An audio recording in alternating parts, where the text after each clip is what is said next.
नमस्कार विद्यार्थी मित्रांनो, मी अक्षय गवई. आजच्या व्हिडिओमध्ये लेथ मशीनविषयी आपण जाणून घेऊया. त्या लेथ मशीनचे पार्ट्स सगळे आपण जाणून घेऊया. त्यावर असलेले जे डिफरंट ऑपरेशन्स आहेत ते सगळे ऑपरेशन आपण आजच्या व्हिडिओमध्ये बघणार आहे. तर चला तर मग आजचा सगळ्यात महत्त्वाचा व्हिडिओ सुरू करूया. तर आजच्या व्हिडिओमध्ये खूप साऱ्या स्लाईड्स असतील.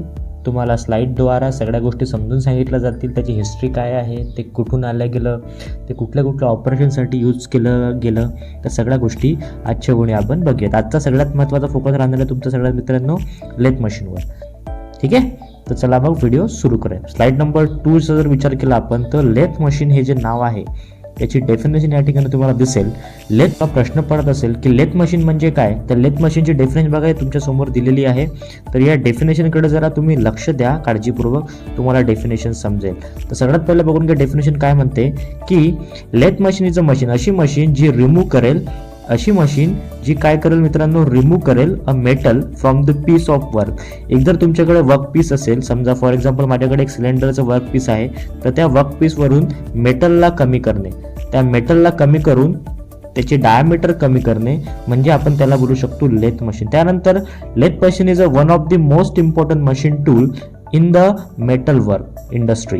जे लेथ मशीन आहे सगळ्यात महत्त्वाची गोष्ट असते. जे ITचे विद्यार्थी आहेत माझे त्यांच्यासाठी सगळ्यात महत्त्वाची गोष्ट असेल, ज्याच्यामध्ये आपण जे इंडस्ट्रियल पॉईंट ऑफ व्ह्यूने बघतो, जे फिटर डिपार्टमेंट आहे त्या डिपार्टमेंटमध्ये लेथ मशीनचं सगळ्यात महत्त्वाचं काम त्या ठिकाणी असतं. तर प्रत्येक स्लाईड इंग्लिशमध्ये असणार आहे. त्या इंग्लिशच्या साईडमध्ये तुम्हाला मी मराठीमध्ये त्याचं एक्सप्लेनेशन करून दाखवणार आहे. ठीक आहे, त्यानंतर बघून घ्या.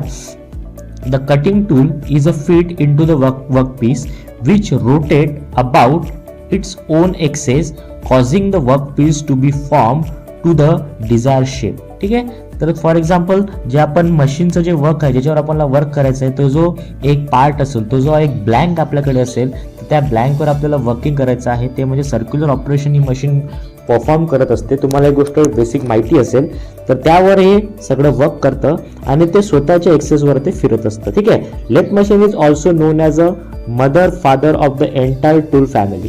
त्याला आपण मदर किंवा फादर बोलू शकतो एंटायर टूल फॅमिलीचं. ठीक आहे, तर यामध्ये आपण डेफिनेशन कव्हर केलेली आहे. त्यानंतर यामध्ये आपण 2-3 गोष्टी कव्हर केलेल्या आहेत. एक तर म्हणजे डेफिनेशन, ते मदर फादर आहे, याच्याशिवाय काहीच बनवू शकत नाही. लेथ मशीनशिवाय आपण काहीच बनवू शकत नाही. आता कुठे CNC टाईपचे त्या ठिकाणी मशीन आलेले आहेत, तर आता कुठे काम आपलं सोपं झालं आहे. पण मदर फादर तर तुमच्याकडे लेथ मशीनच असेल. ठीक आहे, पुढची स्लाइड बघून घ्या. Inventor of the centre lathe. हे जो इन्व्हेंटर आहे सेंटर लेथचा, ते इन्व्हेंटरी थोडीशी जाणून घेऊया आपण, इन्फॉर्मेशन घेऊया. त्याचं नाव आहे हर्नी माउट्सले. हर्नी माउट्सलेनी या ठिकाणी लेथ मशीन डिस्कवर केला आहे. North Yorkshire and educated at the university of college of London.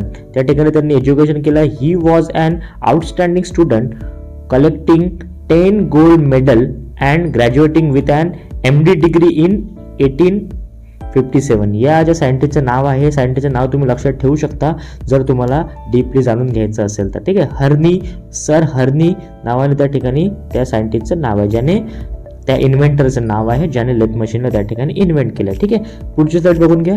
पुढच्या साईडमध्ये दिलं फंक्शन ऑफ लेथ मशीन. तर कशा प्रकारे फंक्शन ऑफ लेथ मशीन असेल ते सगळं आता आपण बघूया. Lathe machine is to remove the excess material in the form of chip by rotating the workpiece against the stationary cutting tool. तर एक स्टेशनरी कटिंग टूल असेल, ते आपण समोर बघूनच घेऊया. त्याच्यानंतर पहिले बघून घ्या की फंक्शनल काय असेल लेथ मशीनचं. एक तुमच्याकडे टूल असेल जो सातत्याने फिरत असेल. टूल फिरत असताना त्या ठिकाणी त्याचे एक कॉन्स्टंट एका ठिकाणी असलेला जो कटर आहे, कटिंग टूल आहे, तो त्या रोटेटिंग पार्टला त्या ठिकाणी कट करत जाईल आणि आपल्याला जे डायमीटर पाहिजे त्या डायमीटरमध्ये तुम्हाला जो ब्लँक आहे त्या ब्लँकवर काम करून त्या पर्टिक्युलर डायमीटरवर तुम्हाला तो नेऊन सोडेल. ठीक आहे, त्यानंतर बघून घ्या industrial revolution demanded. Industrial revolution त्या ठिकाणी कशा प्रकारे असेल, more production, more precision, change in manufacturing process lead to the development of high speed special purpose lathe त्या ठिकाणी उल्लेख केलेला आहे. या सगळ्या गोष्टीचा उल्लेख आपण या ठिकाणी बघत असतो. चला तर मग दुसरी साईड बघूया. नेक्स्ट साईड मध्ये काय मेन पार्ट्स कुठले कुठले आहेत. तर सगळ्यात महत्त्वाचा पार्ट असेल याला आपण IMP बोलू शकतो. सगळ्यात महत्त्वाचा पार्ट आहे हा. त्याच्यामध्ये आपण बघूया की मेन पार्ट कुठले कुठले त्या ठिकाणी असतात. तर सगळ्यात पहिला पार्ट जेव्हा मी त्या ठिकाणी बघा लाल पेनने यूज करतो त्या ठिकाणी सगळ्यात पहिला पार्ट असेल बेड, त्याच्यानंतर असेल हेड स्टॉक, त्याच्यानंतर असेल टेल स्टॉक, त्याच्यानंतर असेल कॅरेज, ज्यावर तुम्हाला मागे पुढे करता येईल. ठीक आहे, जो टूल आहे तो. तर हे त्या ठिकाणी मेन पार्ट असू शकतात तुमच्या लेथ मशीनचे आणि असणार. पहिला आहे बेड, नंतर आहे हेड स्टॉक, टेल स्टॉक आणि कॅरेज etc. ठीक आहे, तर हे मोस्ट इम्पॉर्टंट पार्ट तुम्ही नोट करून घ्या जेव्हा तुम्ही लेथ मशीन विषयी जाणून घेता. तेव्हा आपण ॲक्च्युअलमध्ये तर बघणारच आहे व्हिडिओच्या द्वारे, पण तरीही सध्या हे आपण थेरॉटिकल जे नॉलेज आहे ते सध्या नॉलेज आपण घेणार आहे लेथ मशीन विषयी. तर हे पार्ट तुम्ही या ठिकाणी नोट डाऊन करून घ्या. पुढे आता आपण बघूया नेक्स्ट स्लाइडमध्ये काय दिलेलं आहे. नेक्स्ट स्लाइडमध्ये दिलेलं आहे बघून घ्या. अशा प्रकारचं लेथ मशीनचं जे स्ट्रक्चर असतं अशा प्रकारचं असतं. गोष्टी क्लिअर आहे का? त्यामध्ये बघा स्पिंडल स्पीड रोटेटर असेल, ठीक आहे, चक की त्या स्पिंडल असेल त्या ठिकाणी चक, टूल पोस्ट असेल, कॅरेज जे मागे पुढे त्या ठिकाणी करतो गोष्टीला त्याला आपण कॅरेज बोलतो. त्या ठिकाणी बघा इथे हेड व्हील, हेड स्टॉक बघा या ठिकाणी बघा टेल स्टॉक त्या ठिकाणी दिलेला आहे. हा टेल स्टॉक दिला तुमचा आणि हा जो आहे या ठिकाणी हा तुमच्याकडे हेड स्टॉक त्या ठिकाणी आहे. आणि हे सगळ्या गोष्टी तुम्हाला या ठिकाणी बघून घ्यायच्या आहे. क्लच वगैरे कुठले आहेत जेव्हा तुम्ही ॲक्च्युअलमध्ये त्या ठिकाणी वर्क कराल तर त्या ठिकाणी या सगळ्या गोष्टी खूपच महत्त्वाच्या असेल. तर याला एक वेळा नोट डाऊन करून घ्या तुम्ही आणि याचा एक स्क्रीनशॉट काढून घ्या जेणेकरून तुम्हाला सगळ्या गोष्टी त्या ठिकाणी काय होतील, ओके वाटतील किंवा सगळ्या गोष्टी त्या ठिकाणी तुम्हाला नॉलेज घेता येईल. ठीक आहे, तर पुढची स्लाइड बघूया काय आहे. पुढच्या स्लाइडमध्ये आहे लेथ मशीन कशा कशा प्रकारे लेथ मशीनचा आपण सहारा घेऊ शकतो. लेथ कंपोनंट्स कुठले कुठले आहेत त्या सगळ्या गोष्टीचा आपण या ठिकाणी डीपली त्या ठिकाणी तुम्हाला लिहायचं असतं. बेड कशासाठी यूज होतो, सपोर्ट ऑल मेजर कंपोनंट्स. त्या ठिकाणी कॅरेज कशासाठी यूज होतो, slide along the way and consist of cross slide, त्याच्यामध्ये क्रॉस सेट त्या ठिकाणी कन्सिस्ट असेल अँड टूल पोस्ट त्या ठिकाणी असतील. या सगळ्या गोष्टी आपण त्या ठिकाणी बघू शकतो. हेड स्टॉकचं काय आहे त्या ठिकाणी यूज आहे, होल्ड जॉ बघून घ्या, hold jaw for the work piece supplies power to the jaw and supply power to the jaw and has a various drive speed. या ठिकाणी सगळ्या व्हेरियस ड्राईव्ह स्पीड त्या ठिकाणी असतात. नंतर बघा टेल स्टॉकचा काय यूज आहे, support the other end of the workpiece support the other end of the workpiece. तर सपोर्ट द अदर एंड, तो दुसरा एंड आहे त्या एंडला सपोर्ट करण्याचं काम काय करतो तुमच्याकडे टेल स्टॉक करतो. त्या ठिकाणी बघा feed rod and lead screw, ते जे फीड रॉड आहे आणि लीड स्क्रू आहे त्याचा यूज काय आहे, feed rod is powered by a set of gear from the headstock. या सगळ्या गोष्टींचा यूज तुम्हाला प्रत्येक पार्टचा यूज त्या ठिकाणी तुम्हाला दिलेला आहे. पुढे बघूया वर्किंग प्रिन्सिपल या ठिकाणी बघून घ्या. जर तुमच्याकडे जर जॉब असेल मित्रांनो तर त्या ठिकाणी तुम्हाला एक सपोर्ट टेल स्टॉक त्या ठिकाणी आहे आणि या ठिकाणी दोन सपोर्ट त्या ठिकाणी असतात. आणि हा जो टूल आहे हा टूल एकतर वर खाली जाऊ शकतो बघून घ्या याच्यानुसार, किंवा हा वर खाली जाताना किंवा लेफ्ट टू राईट या ठिकाणी मूव्ह करू शकतो. तर हा त्याचा एक प्रिन्सिपल आहे आणि या ठिकाणी रोटेशन तुम्हाला कंटिन्युअसली देण्याची त्या ठिकाणी गरज आहे. पुढच्या स्लाइडमध्ये बघून घ्या working principle lathe machine. If the tool move parallel to workpiece, cylindrical force is formed. तर सिलेंड्रिकल जो सरफेस आहे तो फॉर्म होतो. बघून घ्या या ठिकाणी त्याचं वर्किंग प्रिन्सिपल तुम्हाला या ठिकाणी दिलेलं आहे. हा तुमचा टूल आहे, हा टूल फूट तुम्हाला मागे पुढे द्यायचा असतो. आताच बघितलं आपण त्याला का सिलेंड्रिकल सरफेस त्या ठिकाणी असतो. तर रोटेशन ऑफ वर्क या सगळ्या गोष्टी त्या ठिकाणी असतात. अशा प्रकारे लेथ मशीनचं त्या ठिकाणी तुम्ही वर्किंग प्रिन्सिपल जर तुम्हाला एक्झाममध्ये लिहायचं आहे तर अशा प्रकारे डायग्राम काढून तुम्ही त्याला लिहू शकता. पुढे बघून घ्या वर्किंग प्रिन्सिपल ऑफ लेथ मध्ये थोडंसं ॲडव्हान्समध्ये जाऊया. तर ॲडव्हान्समध्ये जाताना या सगळ्या जे डायग्राम आहे डायग्राम तुम्ही बरोबर बघून घ्या. तर जेव्हा तुम्ही ॲक्च्युअलमध्ये त्याच्यावर वर्क कराल त्या डायग्रामचा खूप जास्त त्या ठिकाणी यूज होईल. पुढे ते वर्किंग प्रिन्सिपल विषयी ही सगळ्या गोष्टी सांगितलेल्या आहेत. ज्या ज्या गोष्टी तुम्हाला समजता येईल त्या गोष्टी या ठिकाणी समजून घ्या. पहिल्याच गोष्ट काय, it hold the work between two support called centre. ते होल्ड करेल दोन सपोर्ट त्या ठिकाणी लागतील. त्या ठिकाणी चक काय करेल त्या ठिकाणी स्वतःमध्ये तो टाईट करून घेईल त्या वर्क पीसला जेणेकरून त्याच्यावर आपण प्रामाणिकपणे वर्क करू शकू आणि कुठल्याही प्रकारे त्याच्यामध्ये जो प्ले आहे तो प्ले नसेल. Chuck or face plate is a mounted on the machine spindle. त्या सगळ्या गोष्टी मशीन स्पिंडलवर माउंट करता येतील. Cutting tool is held and supported on the tool post, या सगळ्या गोष्टी त्या ठिकाणी टूल पोस्ट होतील. आणि most of the job is rotation about the spindle axis, जे काही जॉब असतील स्पिंडल एक्सेस त्या ठिकाणी रोटेट करत असतील. तो movement of the tool is either parallel to or at the inclination to the work axis. जे मोमेंट असेल ते एक तर पॅरलल असेल, एक तर पॅरलल मोमेंट असेल, एकदा इन्क्लाइंड एका पर्टिक्युलर अँगलवर त्याचं मोमेंट त्या ठिकाणी असू शकते. ठीक आहे, पुढे बघा. स्पेसिफिकेशन ऑफ लेथ मशीन बघून घ्या. Height of centre, types of bed, centre distance, swing over bed, swing over cross slide, swing in gap, gap in front of the face plate, spindle speed range, spindle nose, spindle bore, taper nose, या सगळ्या गोष्टी specification त्या ठिकाणी असू शकते. ते specification तुम्ही या ठिकाणी स्क्रीनशॉट काढून घ्या. ठीक आहे, पुढे ते स्पेसिफिकेशनला अजून थोडे मॅक्झिमम स्पेसिफिकेशन तिकडे 3 बघितले होते, त्यामुळे 4, 5, 6, 7 याचं तुम्ही काय करून घ्या, स्क्रीनशॉट काढून घ्या. पुढे बघून घ्या. Types of lathe. तर टाइप्स ऑफ लेथ तुम्हाला विचारू शकतात. तर engine lathe or centre lathe एक टाइप असू शकते, बेंच लेथ एक टाइप आहे आणि स्पीड लेथ एक टाइप आहे. तर हे टाइप बघून घ्या, याचा स्क्रीनशॉट काढून घ्या. नंतर बघा टाइप्स ऑफ लेथ मध्ये अजून असेल त्या ठिकाणी टूल रूम लेथ, त्या ठिकाणी स्पेशल पर्पज लेथ, या सगळ्या गोष्टी त्या ठिकाणी असतात. पुढे बघून घ्या. डेफिनेशन आपण बघितली होती, त्या डेफिनेशनच्या नंतर या सगळ्या गोष्टी आता आपण बघत आलेलो आहे. तर पुढे कशा प्रकारे येतील तर तुम्हाला मी सांगतो. तर पुढली या सगळ्या स्लाइड ज्या तुम्हाला मी या ठिकाणी प्ले करून दाखवल्या, आता तुम्ही स्क्रीनशॉट काढून घ्या, व्हिडिओ स्टॉप करून, जेणेकरून तुम्हाला जे थेरॉटिकल पार्ट आहे तो लिहिण्यासाठी सोपा जाईल. ठीक आहे, पहिली स्लाइड, दुसरी स्लाइड, तिसरी स्लाइड, चौथी स्लाइड, 5वी 6वी स्लाइड, 7वी स्लाइड, 8वी स्लाइड, 9वी स्लाइड, आणि या ठिकाणी 10वी 11वी 12वी स्लाइड, 13वी स्लाइड, आणि हे 14वी आणि 15वी स्लाइड. या सगळ्या स्लाइड तुम्हाला त्या ठिकाणी लिहायसाठी कामात पडते, म्हणून याचे सगळं तुम्ही स्क्रीनशॉट काढून घ्या. ठीक आहे, तर पुढे आपण काय होणार आता बघूया.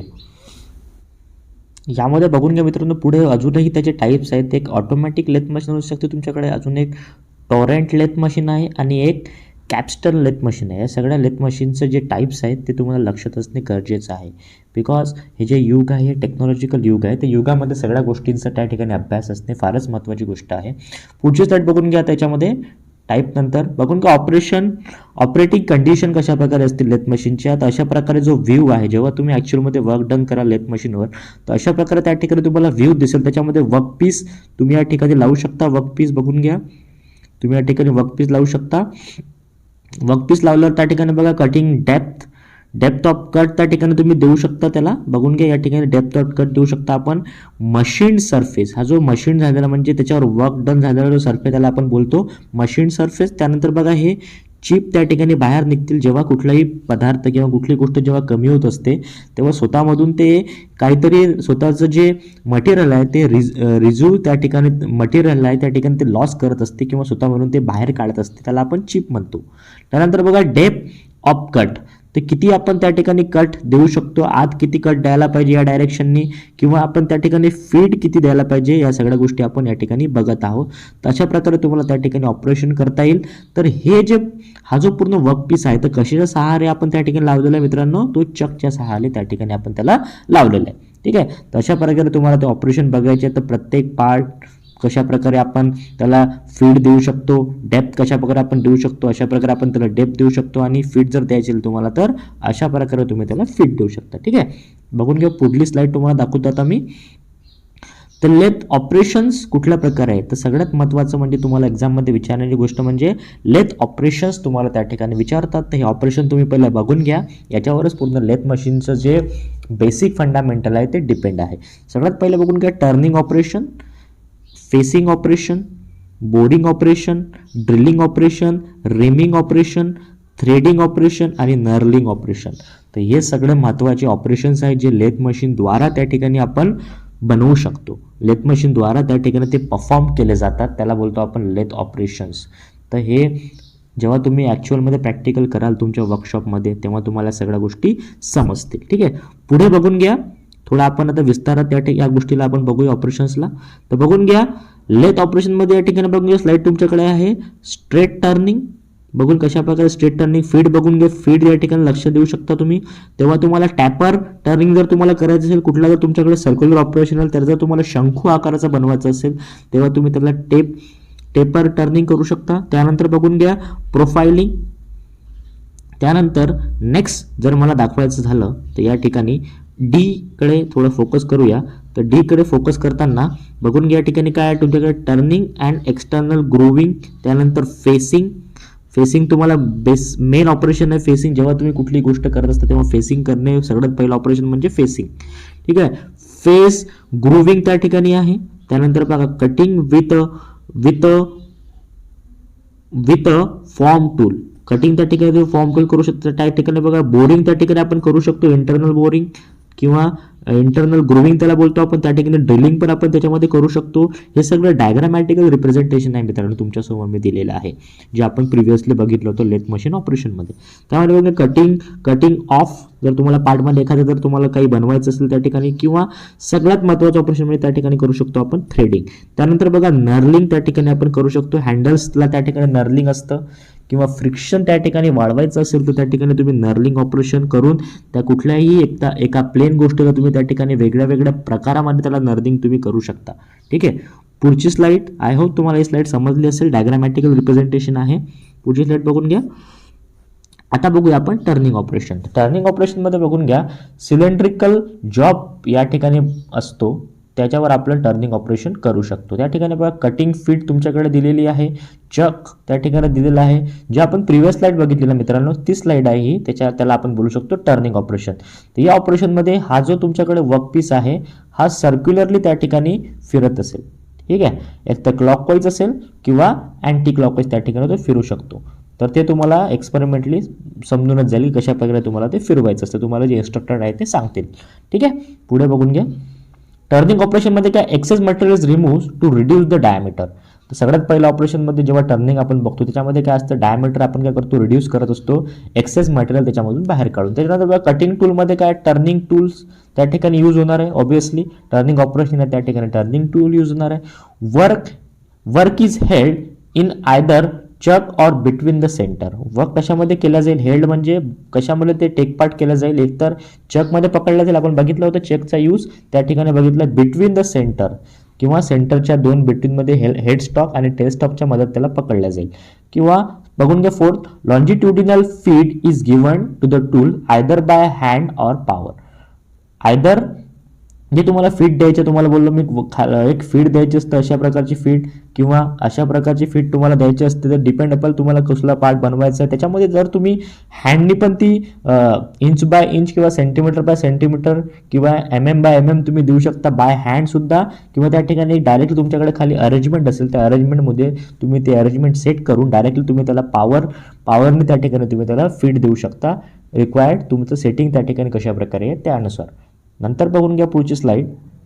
पुढच्या स्लाइडमध्ये बघून घ्या फेसिंग ऑपरेशन. तर फेसिंग ऑपरेशन म्हणजे काय सगळ्यात महत्त्वाची गोष्ट म्हणजे फेसिंग ऑपरेशन करताना कुठलाही जर तुमच्याकडे ओबडधोबड पार्ट असेल तर त्या ओबडधोबड पार्टला पहिले क्लीन करणे गरजेचं आहे. त्याला प्लेन करणे गरजेचं आहे. ओबडधोबड म्हणजे जर माझ्याकडे कुठलाही समजा एक ओबडधोबड सिलेंडर आलेला आहे त्याच्याबरोबर नाही आहे पार्ट समजा असे सिलेंडर माझ्याकडे आला आहे पण ते जे फेस आहे ते फेसला व्यवस्थितरित्या त्या ठिकाणी त्याला सिलेंड्रिकल बनवणे. तर त्यासाठी आपल्याला फेसिंग ऑपरेशन फारच महत्त्वाचं असतं. माझ्या गोष्टींकडे प्रामाणिकपणे लक्ष द्या. मी जे या ठिकाणी सांगत आहे हे फारच महत्त्वाच्या गोष्टी आहे. माझ्या शब्दाला अर्थ त्या ठिकाणी आहे.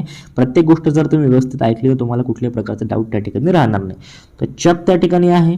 वर्क पीस सेमच आहे फक्त जे मशीन फेस आहे ते फेसिंग तुम्ही फीड देऊन त्या ठिकाणी फेसिंग करू शकता किंवा डेप्थ ऑफ कट त्या ठिकाणी देऊन तुम्ही त्या ठिकाणी फेसिंग तुम्ही त्या ठिकाणी परफॉर्म करू शकता. त्या ठिकाणी कुठला टूल लागेल ऑब्विसली फीड टूल तुम्हाला त्या ठिकाणी लागेल फेसिंग टूल लागेल. तर ठीक आहे त्याचं थोडंसं आपण थेरॉटिकल बघून घेऊ. फेसिंगमध्ये काय आहे machine end of job flat surface or to reduce the length of job.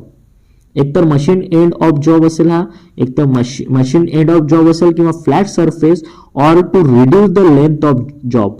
एखाद्या वेळेस जॉब समजा तुमच्याकडे फारच मोठा आला आहे त्याची लेंथ तुम्हाला त्या ठिकाणी रिड्यूस करायची आहे तर त्या ठिकाणी या सगळ्यात महत्त्वाची गोष्ट तुम्हाला म्हणजे फेसिंग ऑपरेशननुसार त्याची आपण लेंथ कमी जास्त करू शकतो. त्यानंतर टर्निंग टूल या ठिकाणी यूज केल्या जातील आणि फीड किती प्रकारचे आपण या ठिकाणी देऊ शकतो त्याला लक्ष द्या. तर फीड आपण या ठिकाणी दोन प्रकारचे देऊ शकतो. तर पहिलं बघून घ्या feed in the direction perpendicular to the work place किंवा नंतर length of the tool travel radius of the work piece, म्हणजे जर माझ्याकडे जर मी असं जर त्या ठिकाणी दिलं, असं जर माझ्याकडे ऑपरेशन आहे तर परपेंडिक्युलर म्हणजे 90 अंशाच्या कोनमध्ये त्याला आपण फिट देऊ शकतो. 90 अंशाच्या कोनामध्ये त्याला आपण फिट देऊ शकतो. एक तर हे झालं. नंतर बघा depth of cut. Depth of cut कशाप्रकारे करू शकतो आपण, तर फिटिंग समजलं, फिट करताना आपण त्याला परपेंडिक्युलर आपण त्या ठिकाणी त्याला फिट देऊ शकतो. ठीक आहे. नंतर जर मी विचार केला समजा, तर डेप्थ ऑफ कट त्या ठिकाणी कशा प्रकारे येतील तर ते थोडं जाणून घेऊया मित्रांनो आपण. डेप्थ ऑफ कट जाणून घेण्यासाठी तुम्हाला काय लागेल, सगळ्यात महत्त्वाची गोष्ट काय लागेल की त्या ठिकाणी तुम्हाला पाहिजे कट. डेप्थ ऑफ कट कसं कराल तुम्ही, मग सगळ्यात महत्त्वाची गोष्ट करताना in direction of parallel to the work piece. ठीक आहे. जर वर्क पीस तुमचं अशा प्रकारे असेल तर त्याच्या डायरेक्शनने तुम्हाला त्या ठिकाणी काय द्यावं लागेल, डेप्थ कट द्यावं लागेल. त्याला बोलतो आपण पॅरलल देणे.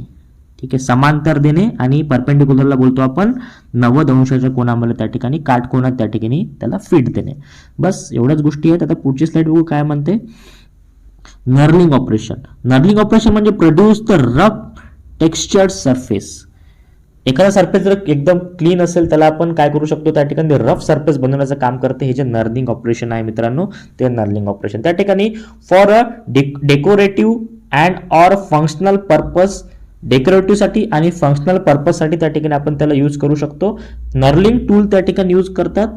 जे ऑपरेशन आहे त्याच नावाचे टूल्स त्या ठिकाणी यूज होतील. आणि फॉर्म्युला काय असेल तो फॉर्मिंग प्रोसेस काय असेल तर ते फॉर्मिंग प्रोसेस तुम्हाला त्या ठिकाणी रिक्वायरमेंट नुसार त्या ठिकाणी दिली असेल. तर अशा प्रकारे नर्लिंग ऑपरेशन आपण सरफेसला रफ बनवण्यासाठी किंवा त्याच्यामध्ये जे सरफेस फ्रिक्शन आहे ते फ्रिक्शन वाढवण्यासाठी आपण नर्लिंग ऑपरेशन करत असतो. पुढे बघा. पुढे नर्लिंग ऑपरेशन तुम्हाला या ठिकाणी दिलेलं आहे डायग्रामॅटिकली, तर बघून घ्यायला व्यवस्थित. नर्लिंग सरफेस करतोय आपण. इथे सरफेस बघून घ्या क्लीन आहे, पण जेव्हा नर्लिंग करतो आपण त्या सरफेसवर बघा एक या ठिकाणी जो पॅटर्न आहे, एक पर्टिक्युलर पॅटर्न त्या ठिकाणी आपण घेतो नर्लिंग ऑपरेशननुसार. टूल पोस्टचा आकार या ठिकाणी असेल तर हाच आकार त्या ठिकाणी छापला जाईल. हा जो आकार आहे ना याच्यावर मित्रांनो, हा आकार या ठिकाणी छापला जाईल. तर या सगळ्या ठिकाणी आपण नर्लिंग ऑपरेशन करू शकतो. त्यासाठी कुठला टूल लागेल, मोस्ट इम्पॉर्टंट त्या ठिकाणी तुम्हाला लागेल मित्रांनो नर्लिंग टूल त्या ठिकाणी लागेल. गोष्ट क्लिअर आहे का. पुढे पुढे बघून घ्या काय असेल. पुढे जर मी ग्रूविंग ऑपरेशन जर त्या ठिकाणीचा विचार करत असेल तर produce a groove on work place. त्याच्यावर ग्रू बनवण्याचं काम त्या ठिकाणी करेल. Shape of tool, shape of groove त्या ठिकाणी बघू. आणि carried out using a grooving tool, form tool also called a forming tool. ते सगळं बघू समोर मध्ये दिलंच असेल आपल्याला. तर ग्रूविंग या ठिकाणी तुम्ही त्याला करू शकता. जर तुमच्याकडे सिलेंड्रिकल गोष्ट असेल एखादी, तर त्या सिलेंड्रिकल गोष्टीला तुमच्या गिव्हन नुसार कशा प्रकारे तुम्ही आकार देऊ शकता हा पार्ट त्या ठिकाणी नाहीसा करून, तर ते सगळं ऑपरेशन तुम्ही कशाने करू शकता, ग्रूविंग त्या ठिकाणी ऑपरेशन यूज करतात. ठीक आहे. जर तुम्हाला एखादी डेप्थ जर द्यायची असेल सिलेंड्रिकल मध्ये, जर तुम्हाला या ठिकाणी डेप्थ द्यायची असेल समजा, तर डेप्थ देतानाही तुम्हाला त्या ठिकाणी ग्रूमिंग ऑपरेशनचा यूज त्या ठिकाणी करावा लागेल. तर या सगळ्या गोष्टी बघून घ्या. तर हे डायग्राम लक्षात ठेवा जेणेकरून तुम्हाला ग्रूमिंग ऑपरेशन लक्षात येईल. या व्हिडिओमध्ये आपण स्लाइड्स बघत आहोत. जेव्हा आपण ॲक्च्युअलमध्ये करू तेव्हा तुम्हाला समजण्यासाठी ह्या स्लाइड सगळ्यात महत्त्वाच्या असतील. पुढे बघून घ्या. पार्टिंग कशा प्रकारे होईल. Cutting work into two. Parting म्हणजे पार्ट करणे, एकाचे दोन पार्ट करण्यासाठी याचा यूज करू शकतो आपण. पार्टिंग टूल या ठिकाणी यूज होतो. जे नाव आहे तेच टूल त्या ठिकाणी यूज झालेलं आहे. त्यानंतर tool ride over at a slow feed. तर कशा प्रकारे टूल राईट करेल ओव्हर अ स्लो फीट. तर या सगळ्या गोष्टी आपण यूज करू शकतो. आणि सगळ्यात महत्त्वाची गोष्ट या ठिकाणी बघा कुलंट या ठिकाणी यूज होते. कुलंटचा तर तुम्हाला यूज माहितीच असेल. जे माझे टेक्निकल विद्यार्थी आहेत त्यांच्यासाठी इथं काही विशेष नाही आहे. कुलंटचा उपयोग त्यांच्यापेक्षा जास्त कोणाला माहीत नाही आहे. जे टेक्निकल वर्क करतात त्यांच्यासाठी कुलंट म्हणजे कुलिंग ठेवण्यासाठी किंवा जो पार्ट आहे तो पार्ट जास्त गरम होतो त्या ठिकाणी त्याला थंड करण्यासाठी कुलंट त्या ठिकाणी आपण यूज करतो. दुसऱ्या एखाद्या व्हिडिओमध्ये आपण कुलंट पण त्या ठिकाणी डिस्कस करू. ठीक आहे. पुढे बघू आता. पार्टिंग अशा प्रकारे करतात बघा. एक सिलेंडर या ठिकाणी सिलेंड्रिकल होता समजा फॉर एक्झाम्पल, त्याच्यामध्ये आपण हे सगळे ग्रू त्या ठिकाणी बनवले, जागा त्या ठिकाणी बनवल्या. या सगळ्या ऑपरेशनला आपण काय करू शकतो, पार्टिंग. आता हे हळूहळू कमी होईल मित्रांनो. 2 मिनिटं थांबा. हे हळूहळू कमी होईल आणि एकदा कमी झाल्यावर काय होईल, इथून तुटून जाईल. 2 पार्टमध्ये याला आपण डिवाइड करू शकतो. बघून घ्या फीटची डायरेक्शन बघून घ्या आणि पार्टिंग टूल कुठे त्या ठिकाणी वर्क करत आहे तर त्या गोष्टी या ठिकाणी बघून घ्या. पुढे चॅम्फरिंग सगळ्यात महत्त्वाचं ऑपरेशन. जेव्हा तुम्ही एखादा नट वगैरे नट बोल्ट जर एखादा तुम्ही बघितला त्यामुळे चॅम्फरिंग हे सगळ्यात महत्त्वाचं ऑपरेशन. शेवटचं ऑपरेशन करू शकतो आपण सगळं झाल्यावर. थ्रेडिंग वगैरे झाल्यावर चॅम्फरिंग करणे फारच महत्त्वाचं आहे. चॅम्फरिंग शिवाय जो बोल्ट आहे तो नटमध्ये जाऊ शकत नाही. तर चॅम्फरिंग सगळ्यात महत्त्वाचं ऑपरेशन त्या ठिकाणी असू शकते. तर चॅम्फरिंग करताना बघून घ्या टूलचा जो आकार आहे तो काहीतरी वेगळा तुम्हाला त्या ठिकाणी दिसत आहे. टूलचा आकार वेगळा आहे, सगळ्या गोष्टी त्या ठिकाणी वेगळ्या आहेत. तर चॅम्फरिंग करताना चॅम्फरिंग मला वाटते 45 डिग्री सेल्सिअसमध्ये डिग्रीमध्ये त्या ठिकाणी चॅम्फरिंग करतो आपण. मॅक्झिमम डिपेंड अपॉन कुठल्या प्रकारे कंडिशन येतात. तर मॅक्झिमम तर आपण 45 डिग्रीवरच चॅम्फरिंग करतो, पण कधी कधी चॅम्फरिंगचे जे टाईप्स आहेत थोडे बदलतात. तर chamfering most important operation, end operation तुम्ही त्या ठिकाणी बोलू शकता जेव्हा थ्रेडिंग वगैरे करतो आपण त्या ठिकाणी. ठीक आहे, हे डायग्रामॅटिकली तुम्ही बघून घ्या. पुढे बघा, अशा प्रकारे आपण सगळ्या गोष्टी या ठिकाणी बघितलेल्या आहे मित्रांनो. चॅम्फरिंग ऑपरेशन त्या ठिकाणी बघितलं आहे. तर तुम्हाला या सगळ्या गोष्टी जे ऑपरेशन ऑफ लेथ मशीन आहे हे सगळ्यात महत्त्वाचे ऑपरेशन तुम्हाला या ठिकाणी समजले असतील. चला आपण नेक्स्ट काय ते आता बघूया. ठीक आहे.